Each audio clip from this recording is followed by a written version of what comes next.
Hi students, welcome to the ADS concept classes. So आज की class में अब हम सर्किल के कुछ प्रॉब्लम्स को सॉल्व करने वाले हैं. So स्टूडेंट्स आप हमसे जुड़े रहिए. सर्किल के हमने जितने भी कंसेप्ट आपको बताया थ्योरम, उस थ्योरम पे हम कुछ क्वेश्चन करने वाले हैं. तो चलिए समझते हैं कि क्या है ये क्वेश्चन. तो जो हमारा पहला क्वेश्चन है वो क्वेश्चन क्या रहा है. मैंने आपको ग्राफिकली जो पिक्चर दिखाया है, इस पिक्चर के थ्रू मैंने आपको समझाने की कोशिश की है. कह रहा है कि दो कंसेंट्रिक सर्कल हैं C1 और C2, दो कंसेंट्रिक सर्कल हैं और इस दो कंसेंट्रिक सर्कल में जो छोटी वाली सर्कल है अंदर वाली इंटरनल, उसके एक टेंजेंट से होते हुए और बड़ी वाली कंसेंट्रिक सर्कल जो है उसमें एक कॉर्ड, इस बड़े के लिए ये कॉर्ड का काम कर रही है और इस छोटे के लिए ये टेंजेंट का काम कर रही है. तो ये जब O से P पर एक परपेंडिकुलर लाइन ड्रॉ किया है हमने, तो कहना क्या चाहता है, क्वेश्चन कह रहा है कि जो हमारा AP है और PB है, AP और BP ये इक्वल होंगे. तो कैसे इक्वल होंगे, ये प्रूफ है बेटा. क्योंकि अगर थ्योरेटिकली आपसे किया जाए तो आपको प्रूफ करने के लिए सारे प्रोसेस आएंगे, बट अगर एमसीक्यू बेस्ड क्वेश्चन है जो कि हम आपको कराने वाले हैं, तो एमसीक्यू बेस्ड क्वेश्चन में क्या होगा, अगर आपको थ्योरम के नॉलेज होगी, आपको सारी प्रोसेस कि कैसे हम पा सकते हैं इस चीज को, इक्वलिटी पा सकते हैं या उसको कंग्रुएंट करते हैं, तो अगर वो चीजें क्लियर हैं तो आप क्वेश्चन को सॉल्व कर सकते हैं इजीली. देखिए हम कंस्ट्रक्ट करने वाले हैं कुछ. कंस्ट्रक्शन क्या है कि हम ड्रॉ करेंगे एक लाइन जो कि ए पॉइंट पे OA मिलेगी और एक ड्रॉ करेंगे जो कि हमारी OB मिलेगी. तो दो ट्राइंगल हो गए. देखिए बेटा सीधी लाइन है OB. तो ये जो लाइन हमने ड्रॉ करी है हमने मिलाने के लिए, ये एक ट्राइंगल की तरह, दो अलग अलग ट्राइंगल की तरह ये बिहेव कर रहे हैं. तो देखते हैं क्या है. टू प्रूव, हमें प्रूव क्या करना है, to prove AP equal to BP. तो अब हम कंटिन्यू करते हैं अपने क्वेश्चन के साथ कि जो हमारा ट्राइंगल APO है, आप नाम दे सकते हैं AOP या PAO, एंड ट्राइंगल BPO. अब देखिए दोनों ट्राइंगल को अब हम उनकी कंग्रुएंसी प्रूफ करने से चीजें हमें क्या मिलती हैं कि जो करस्पॉन्डिंग एंगल या करस्पॉन्डिंग साइड्स हैं वो हमें मिल जाते हैं कि इक्वल है या नहीं. तो देखिए मिल क्या क्या रहा है, हमें चीजें क्या मिल रही हैं. पहला है ये जो बड़ी वाली सर्किल है जो C1 है, उसके लिए ये रेडियस का काम कर रही है. आप देख रहे हैं ना. तो OA equal to OB, OA equal to OB, ये है रेडियाई ऑफ द सर्कल. ये हो गया रेडियाई, दो रेडियस मिल गए तो ये रेडियाई हो गया ना दोनों के लिए. हमने ये साइड को बराबर प्रूव कर दिया कि ये दोनों बराबर हैं. अब क्या है, ये OP जो परपेंडिकुलर आया है बेटा, देखिए OP जो परपेंडिकुलर है, इसी साइड पे ये ट्राइंगल बने हुए हैं और इसी साइड पे ये भी ट्राइंगल बना हुआ है. देख रहे हैं, ये कॉमन बेस है, कॉमन है ना, कोई चीज है कॉमन जिसके दोनों तरफ ट्राइंगल का फॉर्मेशन हुआ है. तो जो हमारा कॉमन है वो हो गया OP equal to OP, common base. आप इसको कॉमन बेस लिख सकते हैं, common base for both triangle.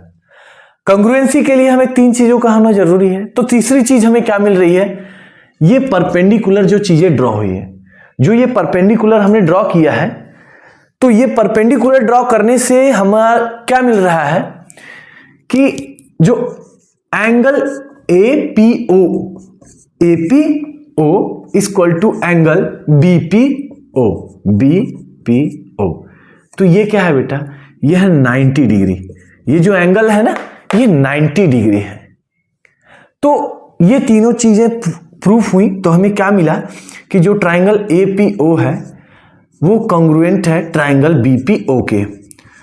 तो चीजें क्या होती हैं कि अगर दो ट्राइंगल आपस में कॉन्ग्रुएंट हैं तो उनके करस्पॉन्डिंग साइड्स या करस्पॉन्डिंग एंगल भी इक्वल होंगे. तो हमें क्या प्रूफ करना था कि बेटा जो AP और BP हैं, therefore AP equal to BP। CP/CT है, आप CP/CT कर सकते हैं, है तो देखिए RHS प्रूफ से ये हुआ है। राइट हैंड साइड से देखिए है ना, राइट एंगल साइड है, ये 90 डिग्री है, ये इसके हाइपोटेनस, ये परपेंडिकुलर, इस तरह मिल रहे हैं। बट एक्चुअली आपको ये कंग्रुएंसी प्रूफ करने का बस रीजन था कि आप इस साइड को कैसे इक्वल प्रूफ कर सकते हैं। तो ये रही आपकी पहली प्रॉब्लम जिन्हें आपको प्रूफ करना था सर्किल की। तो ये हमने दूसरे थ्योरम के बेस पे किया था। तो अब कंटिन्यू करते हैं अगले क्वेश्चन के साथ कि देखते हैं अगला क्वेश्चन कैसे करना है। ठीक है, चलिए हम अपने दूसरे प्रॉब्लम की तरफ बढ़ते हैं कि जो दूसरा प्रूफ है। बेटा आप लोग को मैं मैक्सिमम प्रूफ करा रहा हूं, तो ऐसा ना समझे कि न्यूमेरिकल आने वाले नहीं है, न्यूमेरिकल भी हैं, बट प्रूफ से न्यूमेरिकल बहुत ज़्यादा इजी हो जाते हैं। आपको चीज़ें जितनी क्लियर होंगी, कंसेप्ट क्लियर होगा कि एक्चुअली वो जो पॉइंट है वो आ कहाँ से रहा है, तो आपको क्वेश्चन को सिर्फ पुट करना होगा। आप जब क्वेश्चन सॉल्व करोगे तो आपको वैल्यू सिर्फ पुट करनी होगी, आपको ऑलरेडी चीज़ें पता होंगी।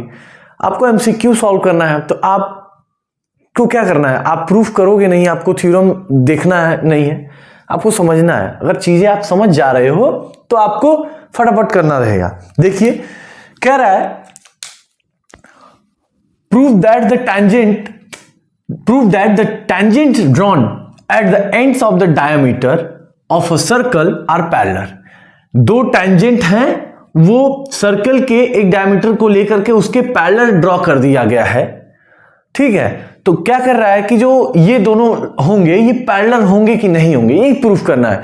इनको खींच दिया गया है, एक डायमीटर लेके हमने इसको ड्रॉ कर दिया है। कह रहा है कि ये आपस में पैरेलल होंगे, देखते हैं। तो क्या कह रहा है कि जो RS है वो PQ के पैरेलल है या नहीं, यही प्रूफ करना है हमें। तो समझते हैं। देखिए बेटा टेंजेंट ये टच कर रहा है, तो ये जो गिरने वाली लाइन होगी ये परपेंडिकुलर होगी, यहां से रेडियस से ये भी परपेंडिकुलर होगी। तो हम देखते हैं चीजों को, क्या देखते हैं कि क्या है जो हमारा angle OAR, angle OAR equal to 90 degree. देखिए OAR ये 90 है, OAS एंगल OAS ये भी क्या है 90 डिग्री, ये भी 90, ये भी 90। देयरफॉर आगे बढ़ते रहते हैं। Similarly OBP equal to 90 degree and angle OBQ also 90 degree. तो अब हम देखते हैं कि ये चीजें जो कह रही हैं कि ये 90 है, तो ये एक स्ट्रेट लाइन की तरह बिहेव कर रहा है।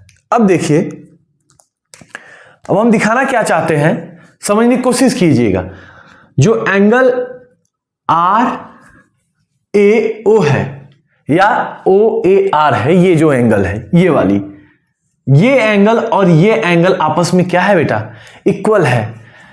Angle OAR is equal to angle OBQ।